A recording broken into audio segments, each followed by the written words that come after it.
Hey, I got a different kind of a review for you today. I'm going to review a book that I just finished. It's the story of the United States Marine Corps legend, Clifton Cates.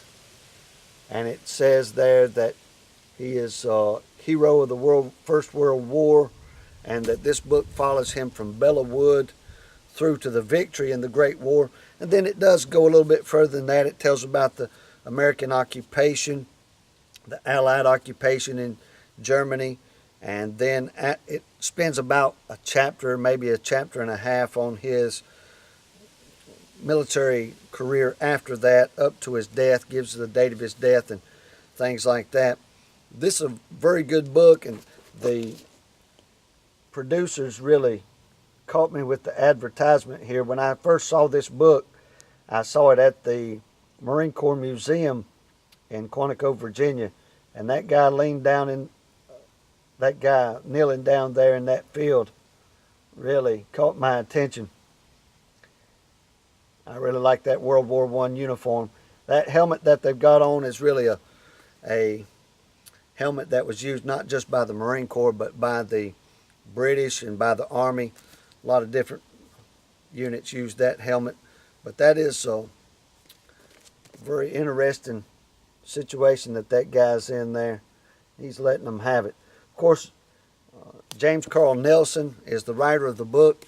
Done a really good job of writing the book. There is just one thing that I didn't care too much for. Toward the beginning of the book, it looked like he was looking up in the thesaurus to see exactly how hard of a word he could find to describe what he was talking about. But as the book goes on, that kind of stuff fades away, and he just gets down to the business of telling a good story. And as I said before, it starts off in giving a little bit of background from from his boyhood days, and then goes on up to his entry into the Marine Corps, and then business picks up at Belleau Wood. One of the most vivid stories I've ever heard about the Marine Corps is contained in this book, and it's also contained in another book that I will review for you at another date. But it relates how these fellas were at their first battle in Belleau Wood. They were ordered to march across this wheat field in columns, just like the Revolutionary War or the Civil War. They just got on line and marched across, which is absolutely ridiculous when the other side has machine guns. But they were under the Army. They had to follow the Army's plans, and these guys, it's told in this book and others too, that if you've ever seen a man trying to walk in a windstorm or a hailstorm or a rainstorm, and it's beating him in the face, and he kind of just covers up and leans into it and makes his way. And that's kind of what these guys did through the machine gun fire. When they started getting picked apart, of course, at first they all dropped down and were looking for cover, but eventually they were stirred up and roused by their commanders, their leaders. So they got up, got on line, and waded into it just like a man wades into a storm, and got across the field. And took quite a few days to get the job done, but they won at Belleau Wood. And you'll forgive me if I don't really know how to pronounce some of these French names, but from Bourrichez,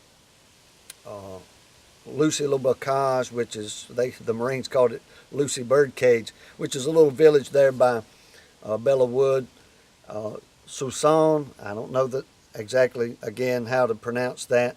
Blancmont, Saint Miel,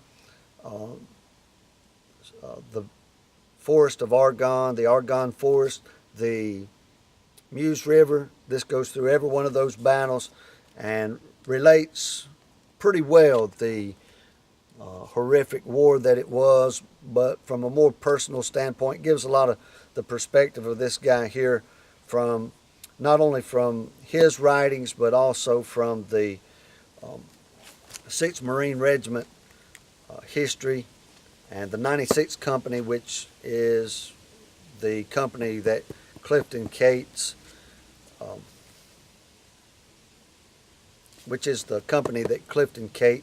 was in command of. After the war was over, it gives a little bit of his history or his career through the Marine Corps through World War II. He was a colonel in Guadalcanal. After that, he was back at Quantico for a while, become Commandant of the Marine Corps. Really a good book. It goes through his retirement, tells about his death from emphysema, from chain smoking cigarettes, Pall Malls. I remember my grandmother smoking those things. Well, at any rate, this man was a contemporary. My great-grandfather was a Marine in World War I. I went through some of these same battles, and he was not in the same company as Clifton Cates, but he was in the 6th Regiment, and so that was a pretty horrific time for Americans when we won what was almost a lost cause for France and England.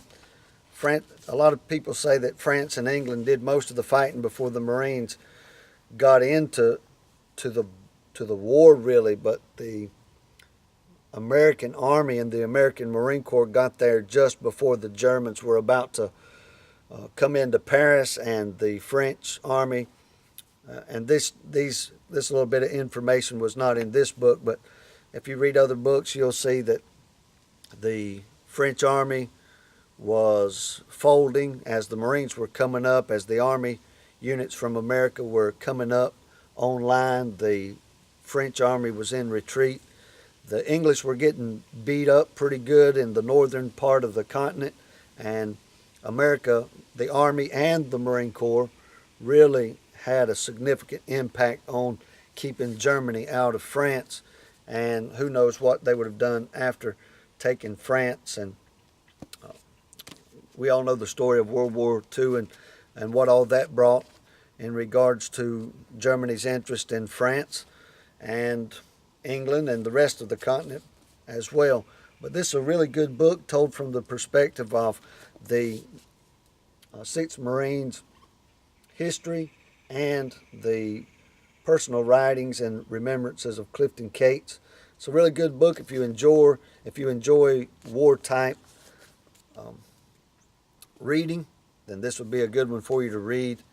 James Carl Nelson, I can't remember, I gave, it says $28 here. That sounds about right. I don't remember exactly what I paid for the book, but I'm sure that's about right, $28. I've had it for a couple of months now. James Carl Nelson, there he is on the backside. He's a journalist of some kind, and he did a pretty good job. I don't have any complaints about how the book was written.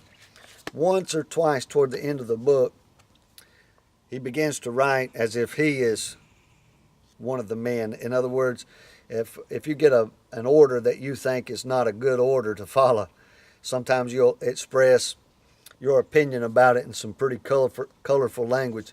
And at one point in the book, toward the end of the book, this guy is writing like he has been given the order to do it. He's using some specific Marine Corps language that I won't use on this video, but I had to stop and think about it. This man's so caught up in the study that he thinks he's there. But at any rate, I thought that was kind of interesting. I don't mind that. It didn't throw me off. This is a good book, and if you like this kind of reading, I recommend it to you. And I come through it kind of slow. I usually read through books pretty fast, but I came through this one kind of slow. Got caught up reading 2 or 3 books at the same time, so it took me longer than normal. But if you'll stick with it and not lose your place, I think you'll find this a very captivating story. All right, we'll see you next time. Thanks for watching. Semper Fidelis.